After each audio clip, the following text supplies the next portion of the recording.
Abra sua Bíblia comigo no livro de 2 Crônicas. Eu ia pregar uma outra mensagem, mas o Espírito de Deus está me incomodando com esse texto. 2 Crônicas, capítulo 20.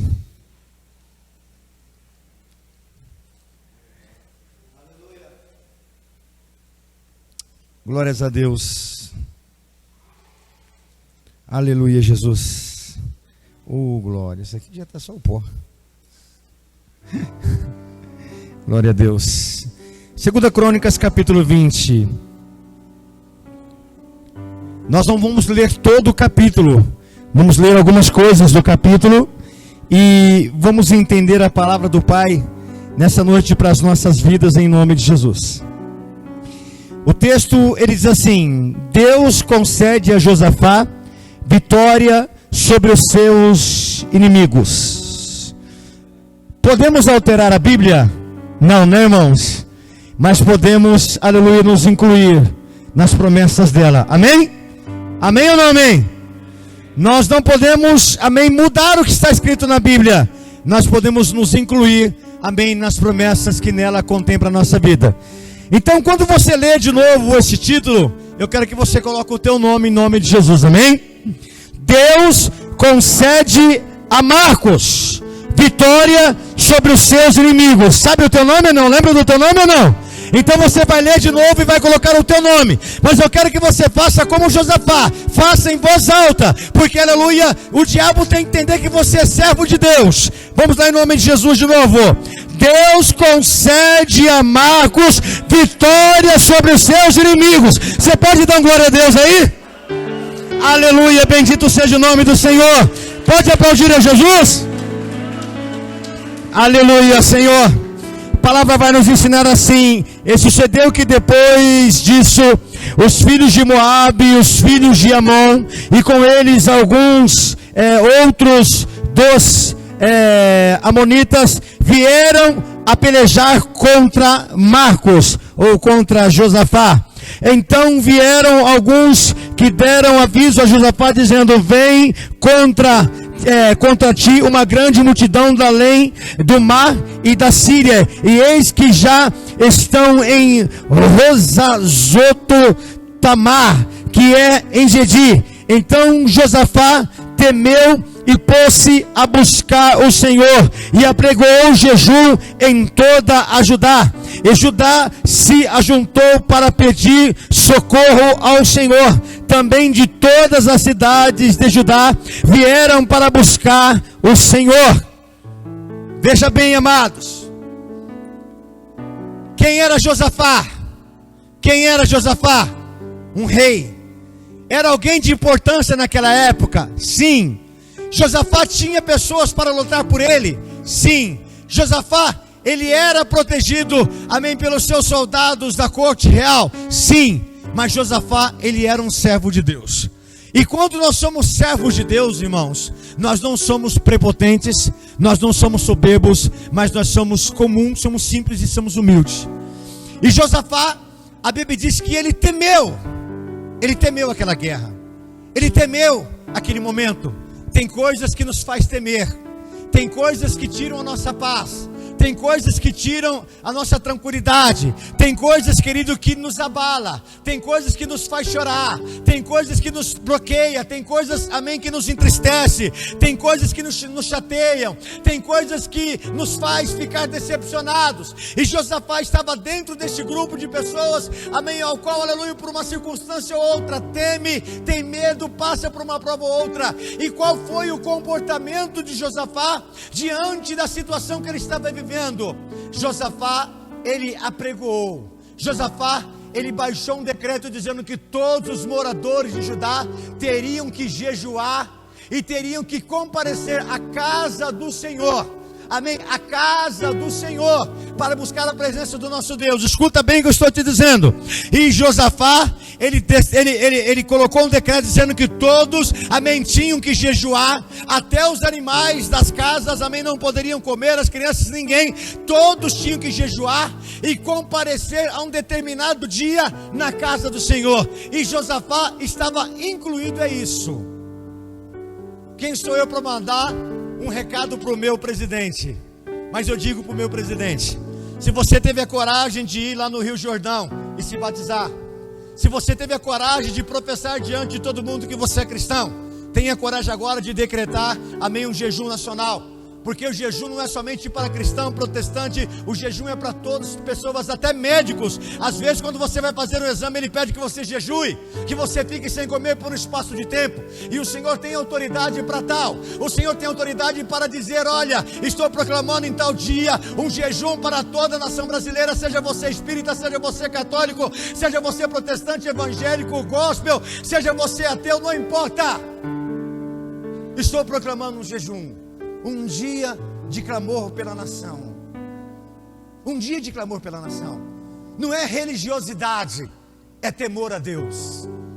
E Josafá, como um rei, ele temeu os seus adversários e entregou o seu problema para Deus. A Bíblia vai dizer que no capítulo 7 do livro de 2 Crônicas mesmo, quarta-feira eu falei algo sobre isso, de que quando Salomão ele construiu o templo, acabando ele de construir o templo, acabando ele de construir o palácio, a Bíblia vai dizer que Deus apareceu para ele em sonho. E Deus então disse: escolhi para mim este lugar, para mim este lugar, como casa de sacrifício, amém, como casa de oração. Então todas as vezes que vocês, amém, estiverem doentes, venham a esta casa. Todas as vezes, entendeu, que vier a chuva, venham a esta casa. Toda vez que vier os gafanhotos, venham a esta casa.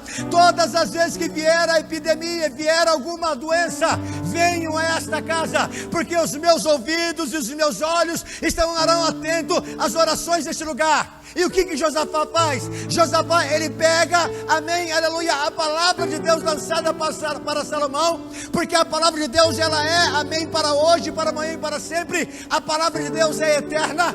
E Josafá então pega esse texto, porque está passando por uma luta. Então ele vai à casa de Deus, como Deus manda Salomão ou o povo fazer. E quando ele chega ali, querido, Josafá, ele faz esta seguinte, amém, oração. E Josafá, versículo de número 5, Josafá, em pé na congregação de Judá e de Jerusalém, na casa do Senhor, diante do pátio novo, e disse: ah, Senhor, Deus de nossos pais, porventura és tu Deus nos céus? Pois tu és dominador sobre todos os reinos das gentes, e na tua mão há força e poder, e não há quem a possa resistir. Olha a declaração de um homem que tem um exército. Olha a declaração de um homem que tem poder.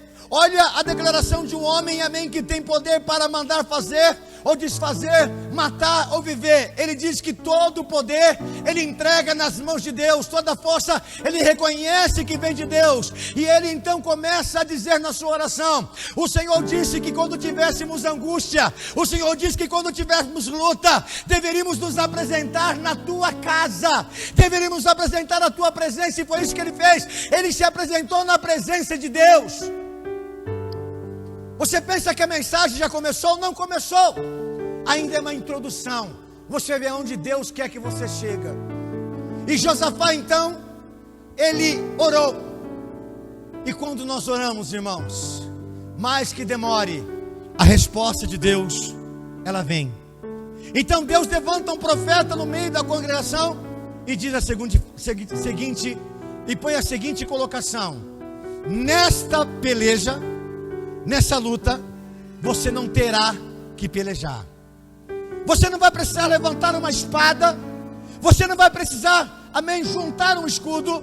Você não vai precisar juntar o teu exército. Não, porque essa peleja não é tua, senão do Senhor.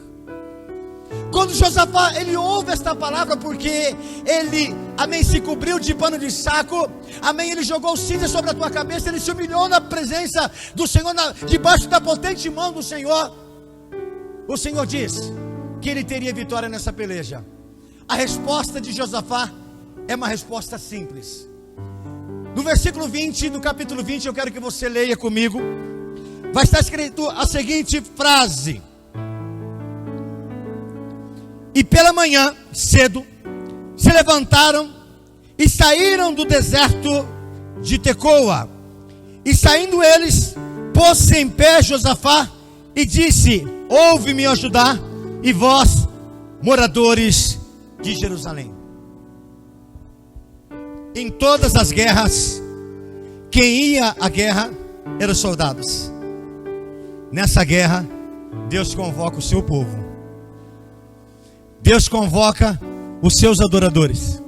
Eli Soares tem um louvor muito bonito que fala sobre este louvor, que fala sobre essa passagem bíblica aí, que ele diz, amém, que quando o povo de Deus ia lutar, os levitas iam à frente, amém, louvando a Deus. Não era sempre isso, porque levita também não é não é um escudo, mas toda vez que Deus conclama, Deus proclama, as coisas têm que ser como Deus ele manda.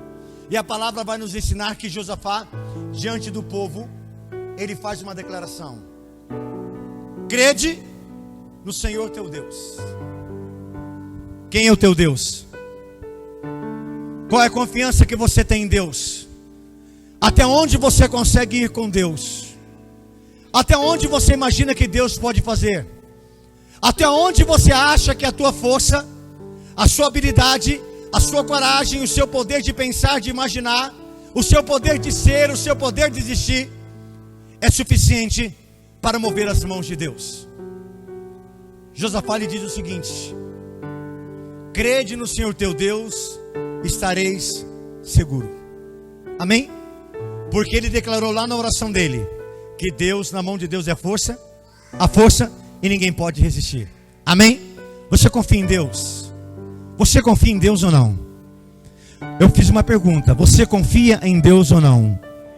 Você crê em Deus ou não? Então por que continua ansioso? Por que continua em guerra? Por que continua com dúvidas? Por que continua com medo? O apóstolo Paulo, no capítulo 4 do livro de Filipenses, versículo 7, ele vai falar: a paz de Deus, que excede todo entendimento humano, vos guardará os vossos corações e o vosso entendimento. Sabe o que nos guarda, irmãos? É a paz de Deus, é a confiança que temos em Deus. Você confia em Deus? A prova de que você confia em Deus é que você não pode temer nada. Salmo 91 vai dizer que aquele que habita no esconderijo do Altíssimo, à sombra do Onipotente terá paz, descansará. Direi do Senhor: Ele é o meu Deus, meu refúgio, baluarte, socorro presente na angústia e na tribulação. Não temerei mal algum, não temerei seta que voe de dia, não temerei mortandade, não temerei nada. Pode cair 1000 ao meu lado, 10.000 à minha direita, mas eu não temerei, porque eu confio em Deus.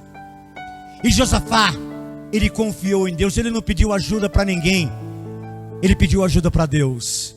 E ele fala uma segunda frase. E agora a mensagem começa a pegar fogo. E agora a mensagem ela começa, amém, a tocar no íntimo da sua vida. A segunda parte da palavra de Josafá, da frase de Josafá, ele diz: e crede nos seus profetas e prosperareis. Prosperidade não está ligado a ter, prosperidade está ligado a ser. A palavra de Deus te capacita. A palavra de Deus, ela te fortalece. A palavra de Deus, ela te ajuda. A palavra de Deus, ela te levanta. A palavra de Deus, ela te restaura. A palavra de Deus, ela te encoraja. A palavra de Deus traz mudanças e renovação para a tua vida. Mas de que forma que a palavra de Deus faz isso? Paulo diz no livro de Romanos capítulo 10: a fé vem pelo ouvir, e o ouvir da palavra de Deus. Pois como ouviremos se não há quem pregue? Para que possamos ouvir uma palavra e a palavra faça diferença, tem que haver alguém que pregue. Então, aleluia, no meio da congregação levanta um profeta e diz que essa peleja não tereis que pelejar, mas é um homem. Como que Josafá vai confiar em um homem? Não foi Deus que desceu numa nuvem, não foi um anjo que apareceu no meio da congregação, mas foi um homem usado por Deus que se levanta no meio da congregação e diz: nessa luta não tereis que pelejar, essa peleja é do Senhor. Então Josafá creu em Deus e confiou na palavra do profeta. Você tem acreditado, você tem vivido na palavra que você tem ouvido da parte de Deus, você tem acreditado nas palavras, amém, e nas promessas que Deus tem lançado deste altar, você tem acreditado nas palavras que você tem louvado ao Senhor, você tem acreditado, aleluia, nas promessas de Deus para a tua vida. Se você não tem, então, querido, algo de errado está acontecendo, porque você tem que crer em Deus, mas você também tem que, aleluia, crer nos profetas de Deus. Mas está todo mundo corrompido. Eu acredito que a corrupção começa por você, porque a gente só desconfia de alguém, alguma coisa que nós praticamos de errado. Quando alguém começa a dizer que o outro é ladrão, o outro é ladrão, o outro é ladrão, talvez o maior ladrão seja ele. Porque quem não confia nos outros, amém, os seus bens, é porque tem medo de ser roubado, porque roubou alguém. Deus, Ele confia em nós todos os seus bens. Sabia disso? Deus em tudo confia. A palavra dos 10 talentos vai falar que o Senhor foi viajar e deu 5 talentos para um, 2 para outro e 1 para outro. Ele deu, Ele confiou. Passou-se um tempo, quando Ele volta, querido, quando Ele volta, alguns tinham aumentado o talento e outros não, mas o importante é que Ele confiou. E você tem que aprender a confiar na palavra de Deus, amém ou não amém? Tá bom? Mas deixa eu falar uma coisa para vocês, pastores que estão aqui, pastores e pastoras que estão aqui, levitas que estão aqui, servos e servas que estão aqui. Eu quero falar uma palavra para você em cima do que Josafá disse. Você sabia que profeta passa prova? Sabia que profeta passa prova? Que profeta fica doente? Sabia que profetiza passa prova, fica doente? Sabia que levita passa prova, fica doente, passa fome, fica desempregado, passa por luta, passa por depressão? Sabia disso? Sabia que servos do Senhor passam por luta? Mas o que eu quero te falar nessa noite é: você pode passar a prova que for, profeta, você pode passar a prova que for, pastor, você pode passar a prova que for, missionário, missionária, mas você não deixa de ser profeta, você não deixa de ser pastor, você não deixa de ser missionário, você não deixa de ser servo. Jamais você vai deixar de ser. Você é servo de Deus, e isso basta. Você é de Deus, e isso basta. Josafá não deixou de ser rei porque passou prova. Ele buscou a presença do Senhor. Mas não para por aí, irmãos. Deus, Ele começou a me dar essa palavra, e eu entrei numa dimensão com o Senhor em espírito profundo. Eu quero que você abra a tua Bíblia comigo no livro de Atos dos Apóstolos, capítulo 3. Vamos sair um pouquinho aqui de Josafá e falar um pouquinho que profeta passa prova, mas continua sendo profeta. Homem e mulher de Deus passa prova, mas continua sendo homem e mulher de Deus. Capítulo 3 do livro do Atos dos Apóstolos, que para mim não deveria chamar Atos dos Apóstolos, mas Atos do Espírito Santo, porque todos os atos que eles fizeram foram através do Espírito Santo. E no capítulo 3 do livro de Atos, a Bíblia vai nos narrar assim: que na hora nona, Pedro e João subiam ao templo para orar, para adorar o Senhor. E na porta do templo, chamado Formosa, haviam colocado ali um homem. O texto diz isso? Havia ali colocado um homem coxo na porta do templo para pedir esmola. E esse, quando vê Pedro e João vindo, fixa os olhos nele, pensando que poderia deles receber alguma coisa. Quando Pedro e João se aproximam, amém, daquele homem, Pedro, ele olha para aquele homem. Para um pouquinho aqui, olha para mim agora. Quem era Pedro? Quem era Pedro? Apóstolo. Quem era Pedro? Profeta. Quem era Pedro? Pastor. Quem era Pedro? Pai. Quem era Pedro? Marido. Porque a Bíblia diz que Jesus curou a sogra de Pedro. Então, ou seja, ele era casado. E os casados aqui sabem. Você passa a prova na tua casa, irmão? Tem conta para pagar? Se você deixar de pagar a conta de luz, a CPFL chega lá e fala assim: alguém pagou por você? Se você deixar de pagar água, alguém vai pagar por você? Se você deixar de colocar comida dentro da tua casa, alguém vai pôr por você? Não, Pedro não era diferente. Alguns historiadores dizem que quando Jesus ele multiplica ali na pesca maravilhosa, alguns vão dizer que aquele alimento, aqueles peixes, o Senhor deu para Pedro, porque Pedro, a partir daquele momento, ele deixa de ser pescador de homem e passa a ser pescador de almas, e aqueles peixes foram para a família de Pedro, para mantê-los durante, amém, esse tempo que Pedro estava em viagem com Jesus, fazendo a obra do Senhor. Alguns dizem, amém, querido, isso é um pensamento, amém, isso é uma colocação. Aí, querido, Jesus, ele morre e ressuscita, sobe ao céu.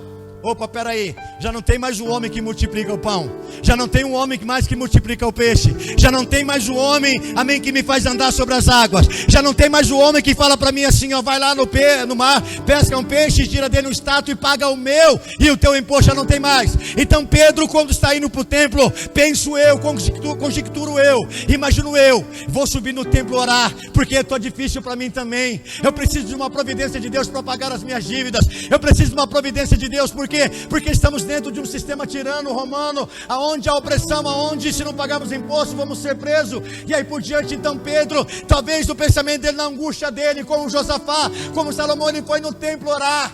Mas eu quero dizer uma coisa para você, querido, Deus no meio do caminho, ele pode mudar a situação, Deus ele pode mudar a tua situação aqui hoje, Deus ele pode fazer algo na tua vida aqui hoje, porque fez na vida de Pedro. Pedro pensou, vai ser mais um dia de ir no templo adorar o Senhor, vai ser mais um dia de ir até ali orar ao Senhor, e de repente ele se depara com um homem doente no seu caminho, na porta da entrada, onde deveria ser a provisão de Pedro. Pedro passa a ser a provisão daquele homem. Mas o que me chama a atenção aqui, querido, o que me chama a atenção é que Pedro, ele olha para aquele homem, e Pedro, ele faz uma declaração. E para mim, uma das declarações mais fortes dentro da Bíblia. Pedro, ele olha para aquele homem, Narciso, Silvio, e ele revela para ele: eu não tenho ouro e não tenho prata. Qual era a situação de Pedro? Vazio. Qual era a situação de Pedro? Não tenho um starter, não tenho uma botija de farinha, não tenho um vidro de óleo, não tenho nada. Lembra que eu disse que profeta passa prova, mas não deixa de ser profeta? Que servo passa prova, mas não deixa de ser servo? Pedro estava passando prova, porque às vezes a Bíblia não nos mostra as entrelinhas, e nós temos então que orar, pedir a Deus discernimento, pedir a Deus direção. Então Pedro diz: eu não tenho ouro e prata. Pedro estava quebradão, Pedro estava sem dinheiro, Pedro não tinha peixe para comer, mas Pedro tinha um Deus de mão forte, Pedro tinha um Deus maravilhoso, Pedro tinha um Deus bendito, um Deus eterno, um Deus soberano.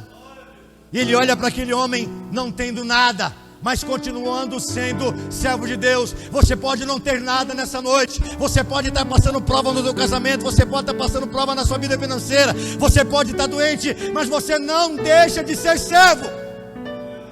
Continua sendo servo, continua fazendo, continua buscando, continua exercendo, amém, a tua fé. Pedro então pega na mão daquele coxo, pega na mão dele e diz: olha para mim. Ele olha para Pedro, está narrado aí no capítulo 3 de Atos. Ele diz: eu não tenho ouro, eu não tenho prata, mas o que eu tenho, isso eu te dou. Quando um homem fala pelo Espírito de Deus, irmão, nunca duvide. Quando um homem fala, amém, pelo Espírito de Deus, acredite. Josafá disse: crede no Senhor teu Deus, estarei seguro. Crede nos seus profetas e prosperareis. Eu imagino as vestes de Pedro, calça da Calvin Klein, camisa do Jacarezinho, barba bem cortadinha, tênis de 2.000 no pé,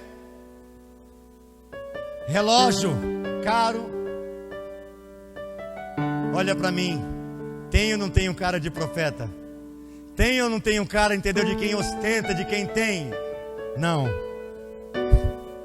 Quase que o mendigo arranca a roupa e dá para Pedro. Fala, Pedro, você está pior que eu. Você está quebrado, você está caído, hein, apóstolo? O que está acontecendo, hein? As viúvas não estão ajudando mais? O que está acontecendo? Está sugado, hein, moço? Está precisando de mudar aí, está precisando de um upgrade, hein? Uma repaginada aí. Aquele homem olha para Pedro. E ele viu nos olhos de Pedro a única esperança que ele tinha. Pedro olha para os olhos daquele homem e entende: ele é a única esperança. Eu sou a única esperança para ele.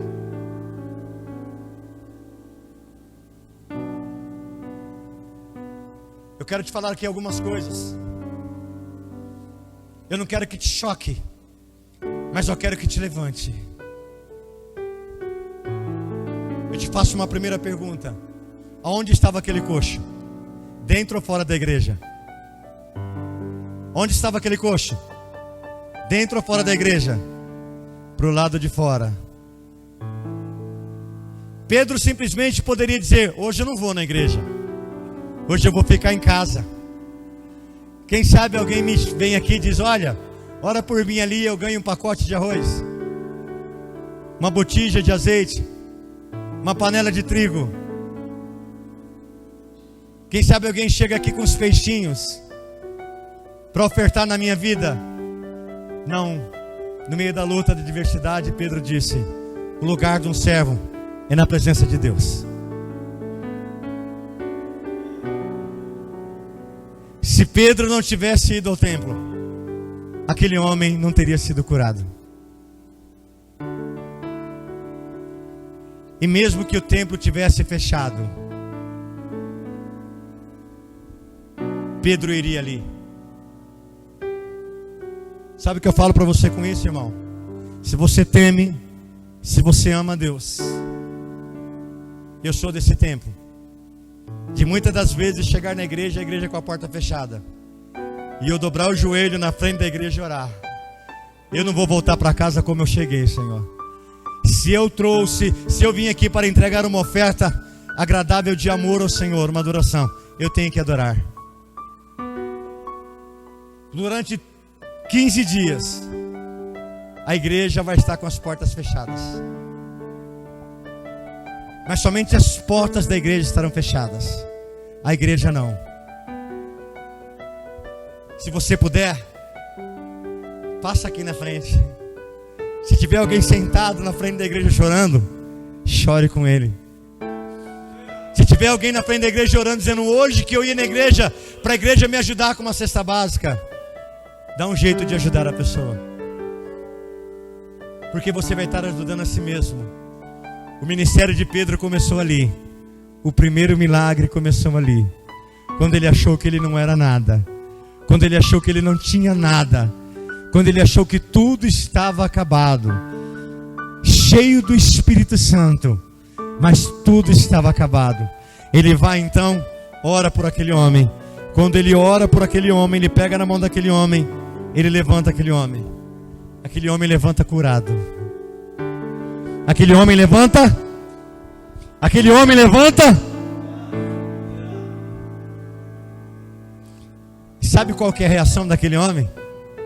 Entrar pelo templo adorando a Deus, glorificando a Deus. Sabe por que tudo isso, querido?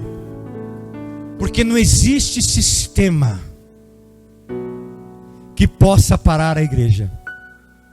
Não existe sistema que possa parar a igreja. Não existe sistema que possa parar a igreja. Podem até me parar, podem até parar você, mas a igreja não pare. Pode alguém aparecer na porta dessa igreja e me dar um tiro e me matar. Pode aparecer aqui uma viatura e dizer: se você não parar o culto, você vai preso. E eu posso até ir preso por amor de Deus. E a igreja não vai parar, porque a igreja, ela não nasceu do coração do homem. A igreja não nasceu do coração de Deus. Ouvimos muito isso, né, Marilei?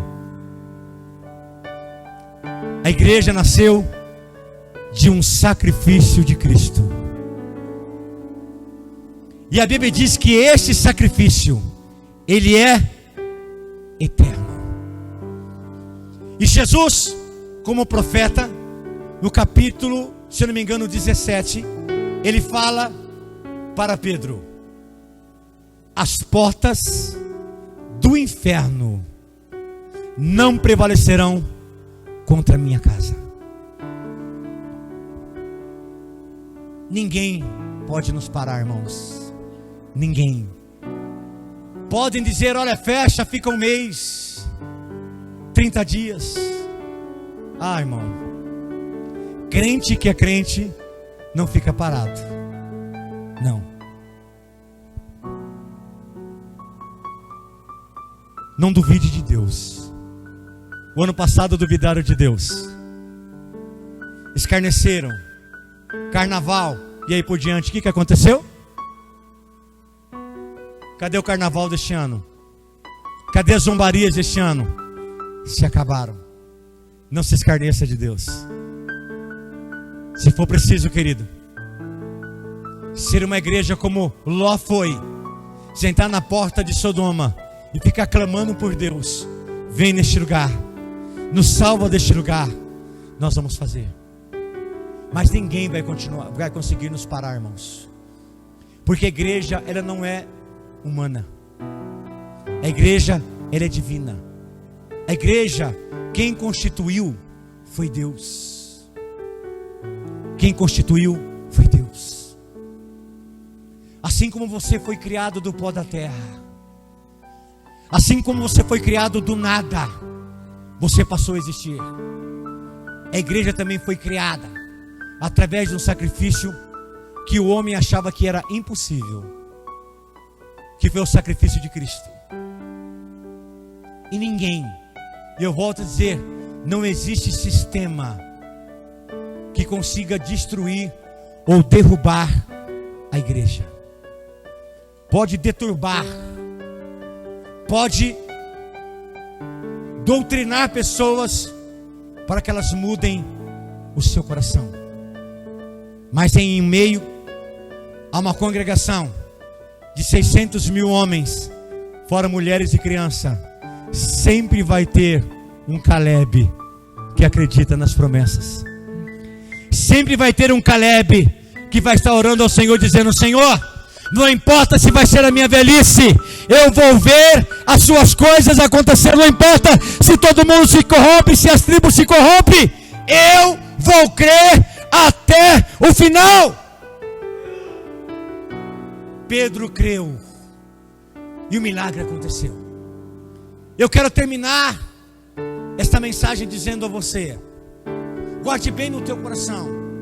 Depois você vai lá no YouTube, na página da comunidade, e assista de novo essa mensagem, e fixe isso no seu coração. Profeta passa prova, servo passa prova, pastor passa prova, cantor passa prova, pai de família passa prova, mas a prova não anula o teu chamado, não anula a graça de Deus sobre a tua vida. Pedro, faltou tudo para ele, menos a fé. Ele creu e o milagre aconteceu.